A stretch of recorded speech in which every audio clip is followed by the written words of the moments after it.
Samueli anakufa, Sauli anabakia. Daudi ambaye alimuua Goliati kwa ajili ya hofu ya kifo na mateso yasiyokoma, anakimbilia kwa mfalme wa Gathi ambaye anaitwa Akishi. Anapewa mji wa Ziklag ambako ni kwenye nchi ya Wafilisti. Sasa Wafilisti wakiwa wanajua kwamba Samueli hayupo, Daudi hayupo, wanaandaa mkakati mkubwa wa kijeshi kwa ajili ya kuikabili Israeli kwa kisasi cha mapigano. Sauli moyoni mwake akiwa na hatia zifuatazo. Moja, kwa ajili ya uasi wa wazi ambao waliufanya dhidi ya maelekezo ambayo Mungu aliyatoa kupitia Samueli dhidi ya mfalme wa Amalek.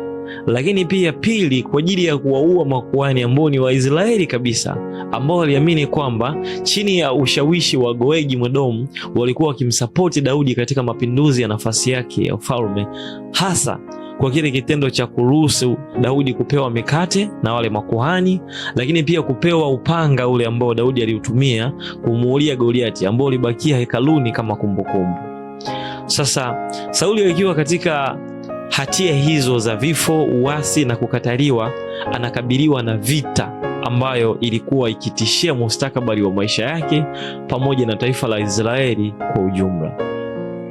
Lakini Sauli alikuwa mtafuti Mungu kwa ajili ya toba.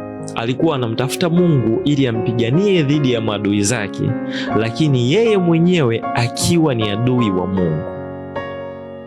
Sasa ni mara ngapi tunafanya kama Sauli jinsi ambavyo alifanya? Kwamba hebu fikiria, Mungu atakupiganiaje ikiwa wewe ni mzinzi? Ikiwa wewe ni mwasherati? Mungu atakupiganiaje unatembea na mke au mume wa mtu? Mungu atakupiganiaje ikiwa unajihusisha na ushirikina?